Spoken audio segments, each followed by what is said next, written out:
10ஆம் வகுப்பு கணிதம் பயிற்சி 8ல் 5 அதில் உள்ள அனைத்து கணக்குகளுக்கும் எளிய மற்றும் தெளிவான விளக்கத்துடன் விடைகளை பார்க்க போறோம். முதல் வினா, கீழே கொடுக்கப்பட்டுள்ளவைகளில் எது பரவல் அளவை இல்லை? நீங்க இந்த பாடத்தோட துவக்கத்திலே படிச்சிருப்பீங்க. பரவல் அளவைகள் எது எதெல்லாம் அப்படின்னு. அதுல என்னெல்லாம் இருக்கும் அப்படின்னா, வீச்சு இருக்கும், திட்ட விலக்கம் இருக்கும், விலக்க வர்க்க சராசரி இருக்கும். கூட்டுச் சராசரிங்கிறது என்ன அப்படின்னா மையப்போக்கு அளவை. அதனால கூட்டுச் சராசரிங்கிறது பரவல் அளவை இல்ல. அப்ப எது ஆன்சர்? இ. 8, 8, 8, 8 எக்ஸெட்ரா 8 ஆகிய தரவின் வீச்சு என்ன? வீச்சு ரேஞ்ச் கண்டுபிடிக்கிறதுக்கு என்ன ஃபார்முலா? L மைனஸ் S இல்லையா? Lன்னா இருக்கிறதுல மிகப்பெரிய மதிப்பு 8. அதுல 8 கழிச்சீங்கன்னா உங்களுக்கு என்ன கிடைக்கும்? 0 கிடைக்கும். அதனால ஆன்சர் என்ன? ஆ. சராசரியிலிருந்து கிடைக்கப்பெற்ற தரவு புள்ளிகளுடைய விலக்கங்களின் கூடுதலானது டேஷ். அப்படின்னா என்ன கேட்டிருக்காங்கன்னு புரிஞ்சுக்குங்க. சராசரியிலிருந்து கிடைக்கப்பெற்ற தரவு புள்ளிகளுடைய விலக்கங்களின் கூடுதல். சிக்மா கூடுதல்னா சிக்மா எக்ஸ் மைனஸ் சராசரி. சராசரிங்கிறது எக்ஸ் பார். சிக்மா எக்ஸ் மைனஸ் எக்ஸ் பார் என்னன்னு கேட்டிருக்காங்க. சிக்மா எக்ஸ் மைனஸ் எக்ஸ் பார் என்னமா? 0 இல்லையா? 0. விடை இ. 4 100 தரவு புள்ளிகளின் சராசரி 40. சராசரி 40. அதாவது என்னங்கிறது 100. சராசரி எக்ஸ் பாருங்கிறது 40. திட்ட விலக்கம் சிக்மாங்கிறது 3. எனில் தரவுகளின் வர்க்கங்களின் கூடுதல் என்னன்னு கேட்டிருக்காங்க. அதாவது சிக்மா எக்ஸ் ஸ்கொயர் சமம் என்னன்னு கேட்டிருக்காங்க. நமக்கு சிக்மாக்கு ஃபார்முலா தெரியும். சிக்மா சமம் root of sigma X square by N minus sigma X by N the whole square. இதுல உங்களுக்கு தெரிந்த மதிப்புகளை எல்லாம் போடுங்க. சிக்மாங்கிறது 3 சமம் சிக்மா எக்ஸ் ஸ்கொயரை கண்டுபிடிக்க போறோம் பை என்னங்கிறது என்ன? 100 minus sigma X by N. Sigma X by என்னங்கிறது தான் எக்ஸ் பார். எக்ஸ் பார் எவ்வளவு? 40. அதோட ஸ்கொயர். இது எல்லாத்துக்கும் என்ன இருக்கு? ரூட் இருக்கு. இப்ப என்ன பண்ண போறோம்? ரூட்டை விரட்ட போறோம். அதுக்கு நாம 2 பக்கமும் வர்க்கப்படுத்துவோம். அப்படின்னா 3 ஸ்கொயர் 9 சமம் எங்க ரூட் போயிரும் இல்லையா? அப்ப sigma X square by 100 minus 40 square. நன்னாங்கு 16 0 0. இப்ப இதை எடுத்துட்டு வந்து இந்த பக்கம் கூட்டிக்குங்க. கூட்டுனீங்கன்னா உங்களுக்கு என்ன கிடைக்கும்? 1609 சமம் இந்த பக்கம் என்ன இருக்கு? Sigma X square by 100. இப்ப இந்த 100 இந்த பக்கம் கொண்டு வந்துடுறீங்க. கொண்டு வந்து பெருக்கிடுறீங்க. பெருக்கும் போது அப்ப உங்களுக்கு என்ன கிடைக்குது?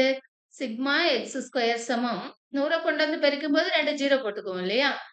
1 6 0 9 0 0. விடை எங்க இருக்கு பாருங்க? ஆ. 5வது வினா, முதல் 20 இயலெண்களின் விலக்க வர்க்க சராசரி என்னன்னு கேட்டிருக்காங்க. நமக்கு முதல் n இயலெண்களின் திட்ட விலக்கம் கண்டுபிடிக்கிறதுக்கான ஃபார்முலா தெரியும். சிக்மா சமம் root of n square minus 1 by 12. விலக்க வர்க்க சராசரிங்கிறது சிக்மா ஸ்கொயர் இல்லையா? ஸ்கொயர் பண்ணுங்க. சிக்மா ஸ்கொயர் சமம் n ஸ்கொயர் மைனஸ் 1 பை 12. அதாவது ரூட் போயிடுச்சு.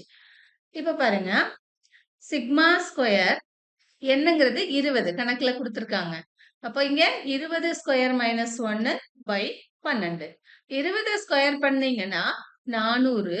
அதுல 1 கழிச்சீங்கன்னா 399 பை 12. 399 12ஆல வகுத்து பார்ப்போம். ஒரு 12 12 2 12 24 3 12 36 கழிச்சீங்கன்னா 3 9 3 12 36 கழிச்சீங்கன்னா 3. இதுக்கு மேல போறதுக்கு முன்னாடி ஆன்சருக்கு போங்க. 33 புள்ளி அப்படின்னு ஆன்சர் இங்க இருக்கு. அதனால விடை இ.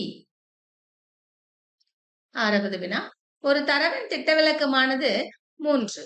அதாவது சிக்மா சமம் 3. ஒவ்வொரு மதிப்பையும் 5ஆல் பெருக்கினால் கிடைக்கும் புதிய தரவின் விலக்கவர்க்க சராசரி என்ன? 5ஆல் பெருக்கினால், அப்போ இந்த தரவின் திட்ட விலக்கத்தை 5ஆல் பெருக்கும் போது கிடைக்கும் புதிய திட்ட விலக்கம் என்ன அப்படின்னா 3 பெருக்கல் 5 இல்லையா? அதாவது தரவின் ஒவ்வொரு மதிப்பையும் ஏதேனும் ஒரு எண்ணால பெருக்குனா கிடைக்கிற திட்ட விலக்கத்தையும் அதே எண்ணால பெருக்கிறோம்னு நமக்கு தெரியும். 15 கேள்வி புதிய விலக்கவர்க்க சராசரி என்ன? அதாவது சிக்மா ஸ்கொயர் என்னன்னு கேட்டிருக்காங்க. புதிய சிக்மா ஸ்கொயர் என்னன்னா 15 ஸ்கொயர். 15 ஸ்கொயர் 225. விட எங்க இருக்கு? இ. 7 எக்ஸ் ஒய் இசட் ஆகியவற்றின் திட்ட விலக்கம் பி எனில் 3x plus 5 3y plus 5 3x 3z plus 5 ஆகியவற்றின் திட்ட விலக்கம் என்ன? இப்போ XYZ இன் திட்ட விலக்கம் என்ன? P. அது நாம 3ஆல பெருக்கிறோம்னு வச்சுக்கோங்க. ஒவ்வொரு மதிப்பையும் 3ஆல பெருக்கிறோம். அப்போ 3x 3y 3z இன் திட்ட விலக்கம் என்ன அப்படின்னா 3P. 3ஆல பெருக்கிக்கணும். அடுத்து 5 கூட்டுறோம். ஒவ்வொரு மதிப்போடையும் 5 கூட்டுறோம். 3x plus 5 3y plus 5 3z plus 5 திட்ட விலக்கம் என்னன்னா ஒரு எண்ணை ஒவ்வொரு உறுப்புடனும் கூட்டும் போது திட்ட விலக்கம் மாறுமானா மாறாது. அதனால நாம் 5 கொண்டு எல்லா உறுப்புகளையும் கூட்டி இருக்கோம். திட்ட விலக்கம் மாறுமானா மாறாது. 3Pயாவே தான் இருக்கும். விடை ஆ. 8வது வினா ஒரு தரவின் சராசரி மற்றும் மாறுபாட்டுக்கெழு உங்களுக்கு கொடுத்திருக்காங்க. சராசரினா என்ன? எக்ஸ் பார் 4. மாறுபாட்டுக்கெழு CV எவ்வளவுனா 87.5% எனில் சிக்மா என்ன? திட்ட விலக்கம் என்னன்னு கேட்டிருக்காங்க. CVக்கான ஃபார்முலா எழுதிக்கங்க. CV மாறுபாட்டுக்கெழு சமம் சிக்மா பை எக்ஸ் பார் என்று 100 இல்லையா? இதுல உங்களுக்கு தெரிஞ்சதெல்லாம் போடுங்க. CVங்கிறது 87.5 சிக்மா கேட்டிருக்காங்க. எக்ஸ் பார் நமக்கு தெரியுமா? 4 என்று 100. 4 100 அடிச்சுக்கிட்டீங்கன்னா 25. சிக்மா வேணும்னா 25 இங்க கீழே கொண்டாந்து வகுத்துருவீங்க இல்லையா? சிக்மா சமம் 87.5 பை 25. ஒரு 25 மேல அடிச்சுக்குங்க. 3 25 75. 75 போக மீதி 12. அதை இங்க போட்டுக்குங்க. 125 புள்ளி வச்சுக்குங்க. 5 25 125. சோ விடை என்ன? 3.5. 9 கொடுக்கப்பட்டவைகளில் எது தவறானது? P of A greater than 1. ஒரு நிகழ்தகவு ஒன்றை விட பெரியதாக இருக்கும்னு சொல்லியிருக்காங்க. அப்படி நாம படிக்கல இல்லையா? நிகழ்தகவு எப்போதும் ஒன்றை விட சிறியது. அதனால இதுதான் தவறானது. இது பாருங்க நிகழ்தகவு 0க்கும் 1க்கும் இடையில் அமையும். இது கரெக்ட், இதுவும் கரெக்ட், இதுவும் கரெக்ட் தான். 10வது வினா பாருங்க. P சிவப்பு, Q நீலம், R பச்சை நிற கூழாங்கற்கள் உள்ள ஒரு குடுவையிலிருந்து ஒரு சிவப்பு கூழாங்கல் எடுப்பதற்கான நிகழ்தகவு. முதல்ல N(S) நம்ம எழுதிக்குவோம் இல்லையா? மொத்தம் எத்தனை கூழாங்கற்கள் இருக்கு? P சிவப்பு, Q நீலம், R பச்சை நிற கூழாங்கற்கள் இருக்கு. இதுதான் N(S). இதுல எதை எடுக்கணும்? சிவப்பு.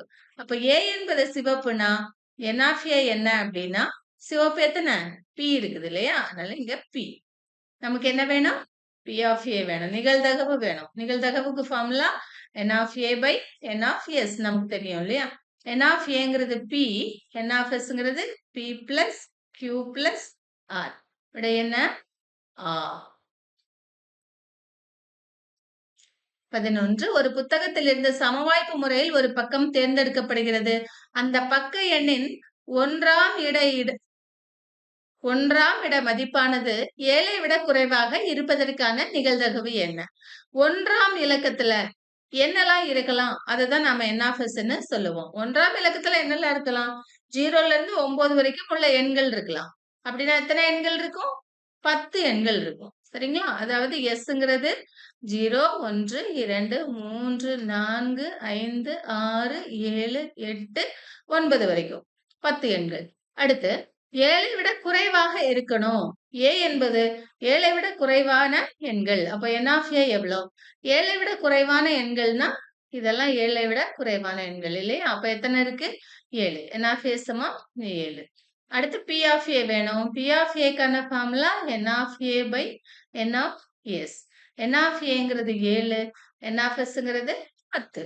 7/10. 12. ஒரு நபருக்கு வேலை கிடைப்பதற்கான நிகழ்தகவு x/3. அதாவது P of A சமம் x/3. வேலை கிடைக்காமல் இருப்பதற்கான நிகழ்தகவு அதாவது P of A bar. A bar சமம் 2/3. அப்படின்னா x இன் மதிப்பு என்ன?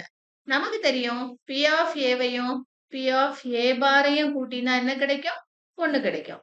அதாவது x/3ஐயும் 2/3ஐயும் கூட்டுனீங்கன்னா 1 கிடைக்கும். கூட்டுங்க.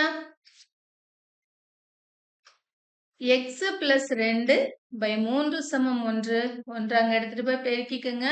பெருக்குனீங்கன்னா x plus 2 சமம் 1 3 3 இல்லையா? 2 கொண்டு அங்க கழிச்சிருங்க. x ஓட மதிப்பு 1. இப்ப இங்க என்ன வந்திருக்கும்? 1. விடை ஆ. 13. கமலம் குலுக்கல் போட்டியில் கலந்து கொண்டால் அங்கு மொத்தம் 135 சீட்டுகள் குலுக்கப்பட்டன. அதாவது n of s சமம் 135. கமலம் வெற்றி பெறுவதற்கான வாய்ப்பு 1/9. அதாவது என்ன கொடுத்திருக்காங்கன்னா நமக்கு P of A கொடுத்திருக்காங்க 1/9. எனில் வாங்கிய சீட்டுகளின் எண்ணிக்கை. கமலம் A சீட்டுகள் வாங்கினாங்கன்னு வச்சுக்கோங்க. சரிங்களா?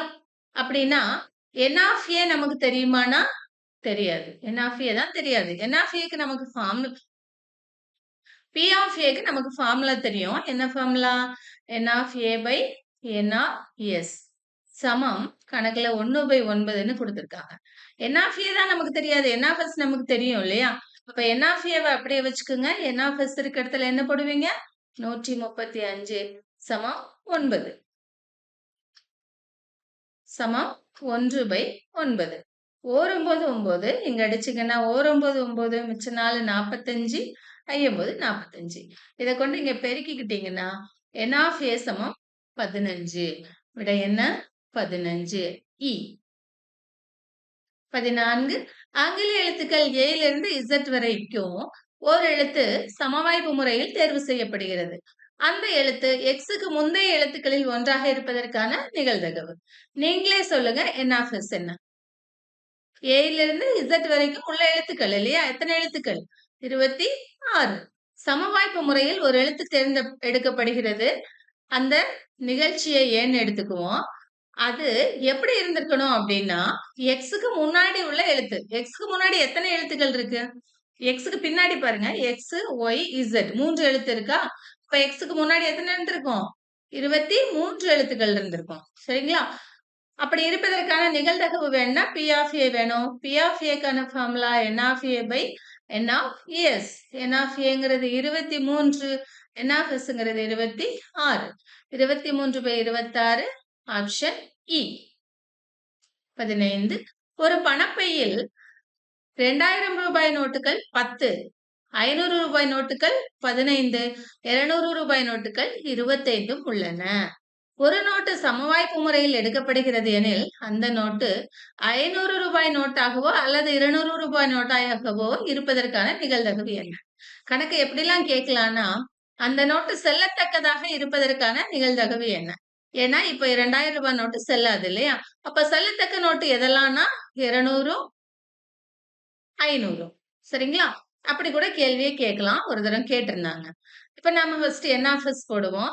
n of S என்ன அப்படின்னா இங்க 10 நோட்டு இருக்கு. இங்க ஒரு 15, 25, இங்க ஒரு 25, மொத்தம் 50 ரூபாய் நோட்டுகள் இருக்கு. n of S சமம் 50. இப்ப A என்பது 500 ரூபாய் நோட்டாகவோ 200 ரூபாய் நோட்டாகவோ இருக்கும் நிகழ்ச்சின்னு நம்ம எடுத்துக்கிட்டோம்னா n of A என்ன?